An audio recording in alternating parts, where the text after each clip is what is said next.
Hello everyone, आप सुन रहे हैं ये प्यार नहीं तो क्या है। चैप्टर 37। ध्रुव ने पहली बार सबके सामने बिना किसी हिचकिचाहट के आरोही को गले लगाया था। उसके लिए बहुत बड़ा कदम था। एक ऐसा इंसान जो अपनी फीलिंग्स दुनिया से छिपाकर रखता था, आज सबके सामने उसे यूं थामे खड़ा था। आरोही बिल्कुल सन्न रह गई। वो पल भर के लिए समझ ही नहीं पाई कि कैसे रिएक्ट करे। उसका दिल जोर जोर से धड़कने लगा, जैसे उसका दिल उसके मुंह से निकलकर बाहर आ ही जाएगा। उसकी सांसें अनियंत्रित थी और वो एकदम स्टैचू की तरह खड़ी रह गई। उसके कानों में सिर्फ अपने दिल की तेज धड़कन की आवाज गूंज रही थी। कुणाल ने तनीषा को हल्के से कोहनी मारी और फुसफुसाया, देखा, मिस्टर स्टोन हार्ट आखिरकार पिघल ही गए। वाकई इसके मूड को ठीक करने का टैलेंट स्पेशली आरोही के पास भी आ ही गया। तनीषा ने कुछ नहीं कहा, बस हल्के से मुस्कुरा दी। ध्रुव ने जब उसे अपनी बाहों में लिया था तो आरोही के लिए वो पल जैसे समय को रोक देने वाला था। कुछ सेकंड बाद ध्रुव ने उसे धीरे से अपने से अलग किया। उसके चेहरे पर हल्की सी मुस्कान थी। वो बहुत नॉर्मल और हल्के अंदाज में बोला, थैंक यू आरोही, मेरे लिए इतना सब करने के लिए और सुबह के बिहेवियर के लिए सॉरी। इतना कहते हुए उसने दोनों हाथों से अपने कान पकड़ लिए और क्यूट सा पपी फेस बनाया। उसकी ये हरकत देखकर सबके चेहरे पर हल्की सी मुस्कान आ गई। आरोही, जो अभी तक पूरी तरह से शॉक में थी, अचानक ही उसकी इस हरकत पर हंस पड़ी। उसकी हंसी में एक हल्की सी राहत और सुकून झलक रहा था। आरोही मुस्कुराते हुए बोली, आज तुम्हारा बर्थडे है तो मैंने तुम्हें माफ किया। तुम भी क्या याद रखोगे कि तुम्हें कितनी अच्छी फ्रेंड मिली है। उसके इस जवाब पर सब जोर से हंस पड़े। ध्रुव ने एक पल के लिए उसकी आंखों में देखा, फिर मुस्कुराते हुए नजरें फेर ली। उसका दिल मानो अंदर से हल्का हो गया था, लेकिन उसने उसे जाहिर नहीं होने दिया। आरोही ने अब सवाल किया, तुमने बताया नहीं, सरप्राइज कैसा लगा? ध्रुव ने उसकी आंखों में गहराई से देखा और हल्की सी मुस्कान के साथ कहा, तुम्हारा ये सरप्राइज ठीक था। आरोही ने नजरें झुका ली और धीमे स्वर में बोली, बस तुम्हें खुश देखना चाहती थी, पर ये नहीं पता था इससे पहले तुम्हारी डांट सुननी पड़ेगी। ध्रुव ने उसके चेहरे को गौर से देखा और हल्के से सख्त लहजे में कहा, तो तुमसे किसने कहा था मुझे पहले गुस्सा दिलाने के लिए? पर कोई नहीं, इस बार माफ किया, लेकिन अगली बार ऐसे रिस्क मत लेना। ध्रुव की बात सुनकर आरोही ने एक पल को उसे घूरा, फिर हल्के से मुस्कुराकर बोली, तो इसका मतलब तुम्हें ये सरप्राइज पसंद आया? ध्रुव ने हल्की सी आंखें घुमाई, लेकिन कुछ बोला नहीं, पर उसके चेहरे पर हल्की सी स्माइल भी आ चुकी थी, जो आरोही की नजरों से भी नहीं छुपी थी।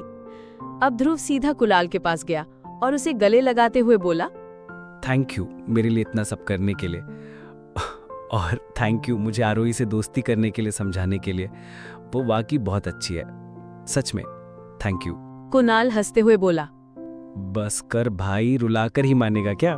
ध्रुव हल्के से न में सर हिलाकर बोला, नौटंकी। इसके बाद ध्रुव निकिता और तनीषा के पास गया। दोनों को भी एक साथ हल्के से हग करते हुए बोला, थैंक यू तुम दोनों को भी इतने अच्छे सरप्राइज के लिए। मैंने कभी नहीं सोचा था कि तुम लोग ये सब भी करोगे। अब ध्रुव उन सब की तरफ देखकर मुस्कुराते हुए बोला, बिग थैंक यू आप सभी को। रिद्धिमा जी मुस्कुराते हुए उसके पास आकर बोली, अब केक भी कट करेगा या सबको बस थैंक यू ही कहता रहेगा? ध्रुव ने शरारत भरी मुस्कान के साथ उन्हें गले लगाकर कहा, जैसा आप कहें मेरी मदर इंडिया। सब हंस पड़े। उसी समय मेड एक बड़ी सी पाइनएप्पल फ्लेवर की केक लेकर आई। केक पर हैप्पी बर्थडे लिखा हुआ था। ध्रुव ने केक काटा। सबसे पहले उसने अपने मॉम डैड, फिर दादा दादी, चाचा चाची, सार्थक, कार्तिक, प्रांजलि, आरोही, कुणाल, तनीषा और निकिता को केक खिलाया। इसके बाद सबने भी उसे केक खिलाया। पूरा हॉल खुशी और हंसी से गूंज उठा। कुछ देर बाद सबने उसे गिफ्ट्स दिए। ध्रुव गिफ्ट्स लेते हुए हल्की मुस्कान दे रहा था, लेकिन उसके चेहरे पर अभी भी हल्की सी झिझक थी। वो ज्यादा इमोशन दिखाने में सहज नहीं था, इसीलिए बस इतना बोला, थैंक यू सबको, सच में ये बर्थडे स्पेशल बना दिया। अगले दिन सभी अपनी क्लास में बैठे दूसरा लेक्चर स्टार्ट होने का इंतजार कर रहे थे। आरोही सबको देखते हुए बोली, तो तुम लोगों की तैयारियां हो गई? कुणाल अपने मोबाइल में बिजी था। उसने बिना ऊपर देखे कहा, किस बात की तैयारियां? आरोही ने उसका मोबाइल छीनते हुए आंखें तरेरते हुए कहा, अरे हमारे फर्स्ट सेमेस्टर एग्जाम्स आने वाले हैं, उनकी। कुणाल ने मुंह बनाते हुए कहा, ओह अच्छा, हाँ शुरू कर दिए, हो ही जाएगी कुछ दिनों में। आरोही ने उसका मोबाइल वापस करते हुए कहा, मैं सोच रही थी कि क्यों ना हम सभी कॉलेज खत्म होने के बाद 1-2 घंटे लाइब्रेरी में पढ़ाई करें? इससे हमारी प्रिपरेशन भी सही हो जाएगी। बोलो, क्या कहते हो तुम लोग ग्रुप स्टडी के लिए? ध्रुव, जो अब तक चुपचाप अपने बुक्स में व्यस्त था, उसने नजरें उठाकर कहा, आइडिया अच्छा है। कम से कम इसी बहाने ये हम लोगों के साथ ही सही पढ़ तो लेगा। ध्रुव ने कुणाल की तरफ इशारा करते हुए कहा था। बाकी सब ठहाका मारकर हंस पड़े, लेकिन कुणाल गुस्से में बोला, ध्रुव, तू हमेशा मेरा मजाक ही क्यों उड़ाता रहता है? मैं पढ़ता हूँ, ठीक है? ध्रुव ने जानबूझकर मासूम चेहरा बनाकर कहा। सच में? तू पढ़ता भी है? कुणाल ने उसे गुस्से से घूरा। अबे, आरोही बीच में हंसते हुए बोली, ओके, तो ये तय रहा। आज से कॉलेज के बाद लाइब्रेरी में सब साथ पढ़ेंगे। तनीषा ने कुछ सोचते हुए अचानक से कहा, ओके ठीक है, पढ़ाई तो हो ही जाएगी, लेकिन हमने एक बार डिस्कस किया था कि एग्जाम्स के बाद कहीं बाहर घूमने का प्लान करेंगे, उसका क्या हुआ? आरोही नामी सर हिलाते हुए बोली, तू भी ना तनु, अभी एग्जाम स्टार्ट भी नहीं हुए और तू उन्हें खत्म करने पे आ गई। एनीवेज, एग्जाम्स खत्म होने के बाद चलेंगे ना हम सब फ्रेंड्स मिलकर एक ट्रिप पर? कुणाल ने झट से कहा। हाँ, राजस्थान चलेंगे। तनीषा तुरंत उसकी बात काटते हुए बोली, नहीं, जम्मू कश्मीर। कुणाल उसे समझाते हुए बोला, पर राजस्थान में कल्चर है, हिस्ट्री है, वो ज्यादा इंटरेस्टिंग है। तनीषा भी उसे समझाते हुए बोली, लेकिन कश्मीर में बर्फ है, एडवेंचर है। दोनों की बहस शुरू हो गई। आरोही ने अपना सर पकड़ लिया और उन्हें रोकते हुए बोली, रुको तुम दोनों, अभी से क्यों लड़ रहे हो? एग्जाम्स खत्म होने के बाद डिसाइड कर लेंगे। निकिता चुपचाप सब देख रही थी। अचानक उसने रहस्यमयी अंदाज में कहा, क्या पता डिसाइड करने की जरूरत ही ना पड़े। सभी उसे देखने लगे। तनीषा ने हैरानी से कहा, क्या मतलब है तेरा? बिना डेस्टिनेशन डिसाइड किए हम कैसे कहीं जाएंगे? निकिता तनीषा को देखकर अपनी बात क्लियर करते हुए बोली, अरे मैंने ऐसा कब कहा कि डेस्टिनेशन नहीं होगी? तनीषा कंफ्यूज होकर बोली, निक्की, क्या तू भी बातें गोल गोल घुमा रही है? साफ साफ बता।